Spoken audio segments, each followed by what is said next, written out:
Je me demandais si je reprenais rapidement les 4 piliers pour vous resituer. On a la relaxation, l'alimentation, le sport, le sommeil. Donc aujourd'hui, on est toujours dans le premier pilier. La fois dernière, on avait vu de prendre un temps pour soi. Et là, on est sur notre deuxième point. On va essayer de limiter les écrans. Je vais commencer par quelques petits chiffres clés, des chiffres qui ont été relevés en 2024.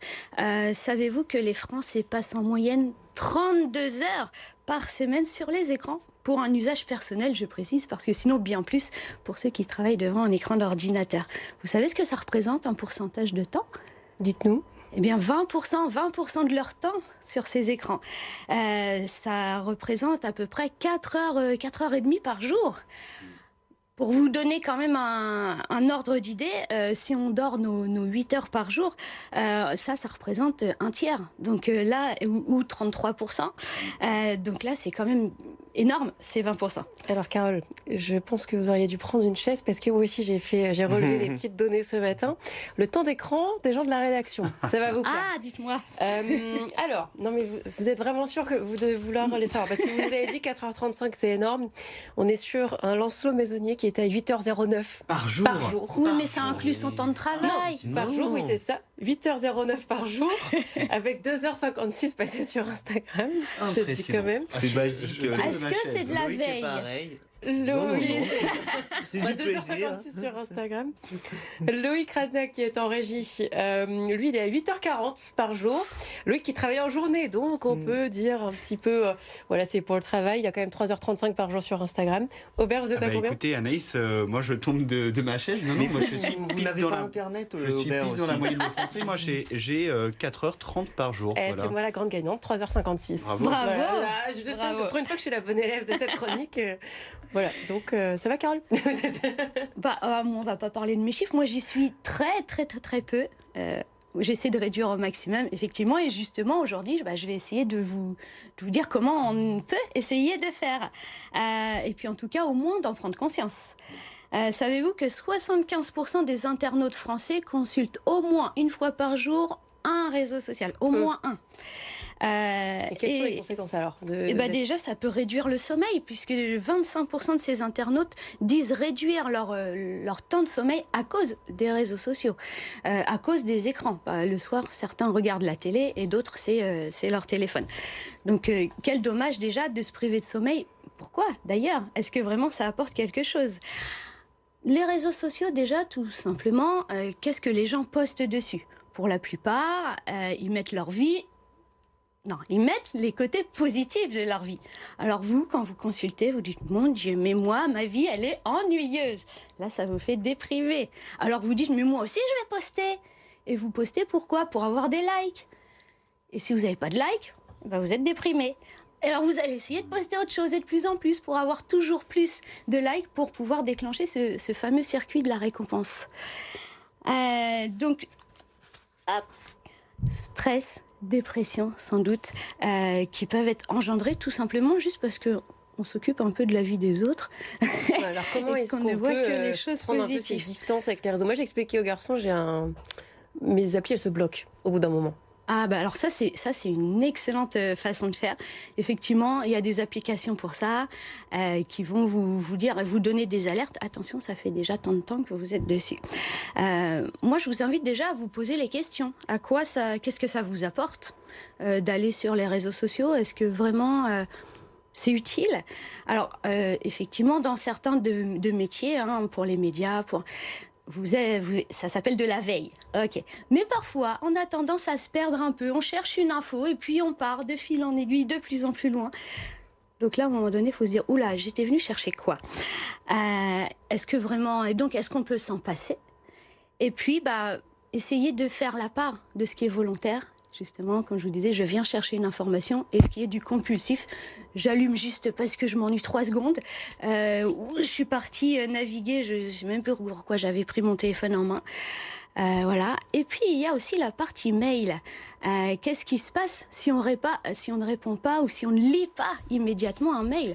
Et ça, par exemple aussi, surtout ce qui peut être très dangereux, c'est en voiture. On reçoit notre notification, on ne peut pas s'empêcher de se dire, il faut que je regarde pourquoi on m'a envoyé.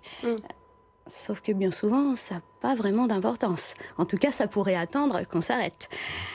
Donc, premièrement, je vous propose de ne pas mettre ces notifications. C'est vous qui allez aller chercher l'information quand vous en avez envie.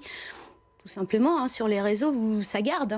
Tout ce qui s'est passé pendant que depuis que vous n'y êtes pas allé. Il n'y a pas besoin de, en plus, tous les 2 secondes, avoir une notification. Un tel a fait ci, un tel a aimé ça. Voilà. Ça, pour le coup, ça marche vraiment. Parce que du coup, ça nous attire moins. Enfin, Tout à fait. Je sais qu'il y a certaines applis que j'ai sélectionnées où j'ai plus de notifs. Bon, après, du coup, je réponds jamais, mais c'est pas grave. Mais... Écoutez, on fait le tri. Donc là, voilà, soyez décideurs. Et puis à table aussi. Combien on en voit? Moi, quand je vais au restaurant, je vois ces couples ou même ces familles, chacun sur son portable. Mais il n'y a plus d'échange. Et puis, ou alors on met le téléphone dans la poche. Alors d'accord, je ne l'ai pas sur la table, mais on sent vibrer toutes les 2 secondes. D'ailleurs, plus vous avez d'amis et plus ça vibre.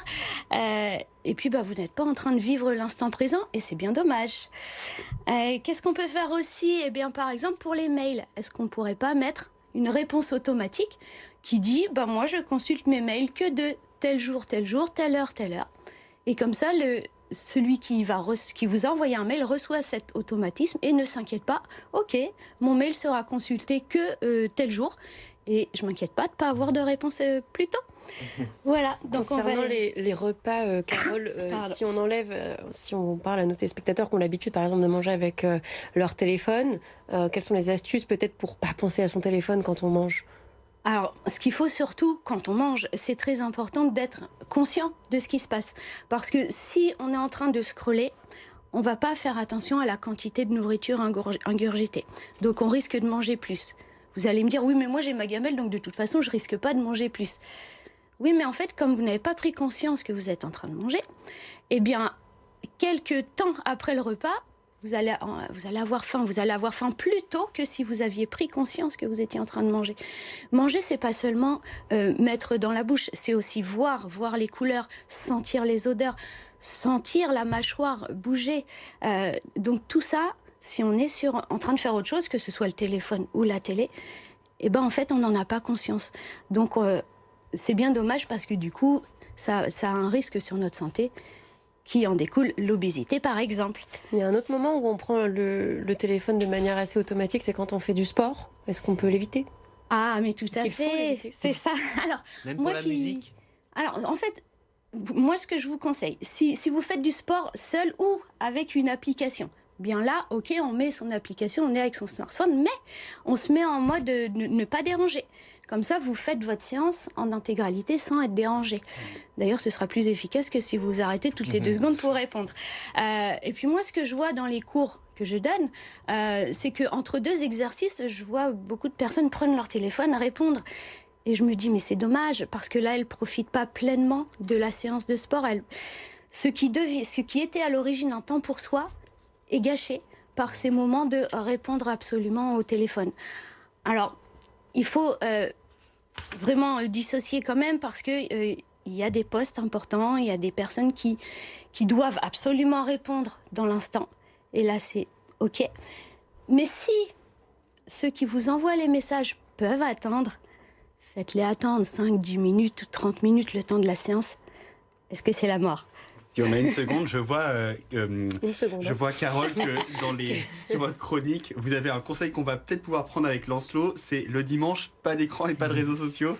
Oui, tout à fait. Voilà. Est-ce qu'on peut faire autre chose de notre dimanche, profiter pleinement de la vie, des gens qui nous entourent, aller se balader, sans être, voir la nature qui nous entoure et pas son écran. Alors pour ça, on a encore un petit peu de temps, Anaïs? 10 secondes. Bon, alors, on va essayer d'y aller progressivement. Le premier jour, par exemple, le lundi, on va se dire, OK, aujourd'hui, je bloque les notifications. Le mardi, on va se dire, bon, aujourd'hui, je me désabonne de toutes ces newsletters que je ne lis pas. Le mercredi, on va arrêter de répondre à ses mails professionnels avec son téléphone perso. Voilà, on séquence bien le pro, le perso. Et puis le jeudi, par exemple, on va mettre en place soit une boîte, soit un lieu dédié à la maison pour poser son smartphone. Et quand on mange, quand on va dormir, le smartphone, il reste à cet endroit-là et pas avec nous. On va, par exemple, le vendredi, ajouter une petite dimension supplémentaire. on éteint le téléphone 90 minutes avant de se coucher. Et puis, allez, on passe vite fait au dimanche. Le dimanche, pas de téléphone. Voilà. Et là, vous y allez progressivement. Merci beaucoup.